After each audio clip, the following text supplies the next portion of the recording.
السلام علیکم ورحمۃ اللہ وبرکاتہ۔ حمد و مصلیًا اما بعد، محترم ناظرین، آج کل ہمارے سماج اور معاشرے کے اندر لوگ اہل علم کو حقیر سمجھتے ہیں اور علماء کو حقیر نگاہوں سے دیکھتے ہیں۔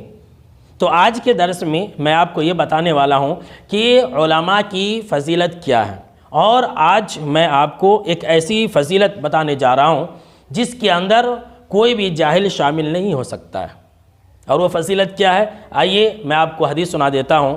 ترمذی شریف حدیث نمبر 2682، ابو داؤد حدیث نمبر 3641، اور ابن ماجہ حدیث نمبر 223 کے اندر یہ حدیث موجود ہے کہ آپ صلی اللہ تعالیٰ علیہ وسلم نے فرمایا کہ جو انسان بھی شریعت کا علم سیکھنے کے لیے نکل پڑتا ہے، جو انسان بھی قرآن اور حدیث کا علم سیکھنے کے لیے نکل پڑتا ہے، اللہ رب العالمین ایسے لوگوں کے لیے جنت میں داخل ہونا آسان کر دیتا ہے، اور ایسے لوگوں سے خوش ہو کر کے فرشتے بھی اپنے اپنے پروں کو بچھا دیتے ہیں۔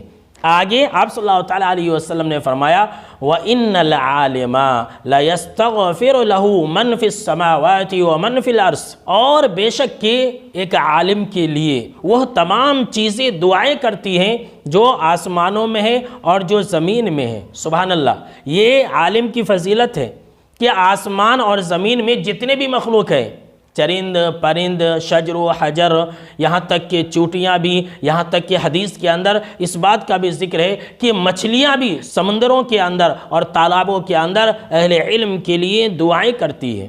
اب ذرا وہ لوگ سوچیں کہ جو لوگ علماء کے پیچھے پڑے رہتے ہیں، جو علماء کی توہین کرتے رہتے ہیں، جو علماء کو حقیر نظر سے دیکھتے ہیں، جو عالم نہیں ہے، کیا ان کے لیے کوئی بھی مخلوق دعا کرتی ہے؟ کیا ایسے لوگوں کے لیے جانور دعا کرتے ہیں؟ کیا ایسے لوگوں کے لیے فرشتے دعائیں کرتے ہیں؟ جی نہیں، ہرگز نہیں۔ اگر دعائیں کرتے ہیں تو وہ اہل علم ہیں، وہ علماء ہیں۔ علماء کے لیے زمین اور آسمان اور کائنات کی جتنی بھی چیزیں ہیں، ہر چیز دعائیں کرتی ہے۔ اور آگے آپ صلی اللہ تعالیٰ علیہ وسلم نے علماء کی فضیلت ایک عابد کے اوپر کیا بیان کی ہے، ذرا غور سنیں۔ 2-4 وقت کی نماز پڑھ لیتے ہیں، 40 سال میں 50 سال میں ریٹائرڈ ہونے کے بعد نماز پڑھنا شروع کرتے ہیں، اس کے بعد آ کر کے کہتے ہیں کہ مولوی صاحب کو ہی نماز پڑھانے نہیں آتا۔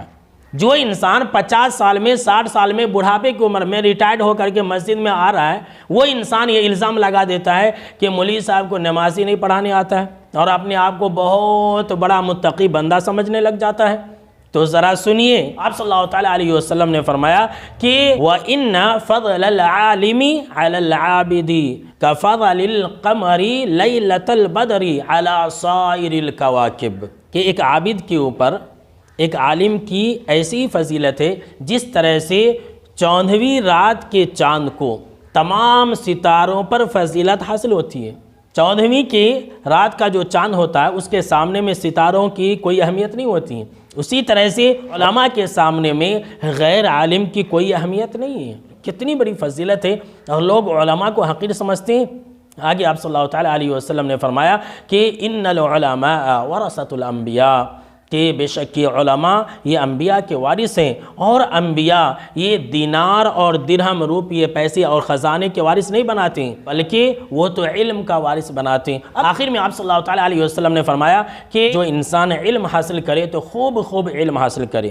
آخری ٹکڑے کے اندر جو آپ صلی اللہ تعالیٰ علیہ وسلم نے کہا ہے، اس کے اندر ان علماء کے لیے بھی عبرت ہے جو لوگوں کی باتوں میں، لوگوں کی طعنوں کو سن کر کے علم سے دور ہو جاتے ہیں، قرآن اور حدیث کے علم کو سیکھ کر کے پھر اسے چھوڑ دیتے ہیں، بھلا دیتے ہیں۔ آپ صلی اللہ تعالیٰ علیہ وسلم نے کیا کہا کہ اب جو انسان علم حاصل کر لے تو خوب علم حاصل کرے، اس لیے کہ یہ علم ایک ایسی چیز ہے جو نبیوں اور رسولوں کی وراثت ہے، اور یہ وراثت سب کو نہیں ملتی ہے۔ جی ہاں، سن لیجئے، سب کو نہیں ملتی ہے۔ ہم اور آپ دیکھتے ہیں کہ کتنے ایسے لوگ ہیں جو بہت کوشش کرتے ہیں، بہت محنت کرتے ہیں کہ ان کا بیٹا یا پھر ان کی اولاد میں سے کوئی عالم بن جائے، کوئی حافظ بن جائے، لیکن ہوتا ہے؟ نہیں ہوتا ہے، ہرگز نہیں ہوتا ہے۔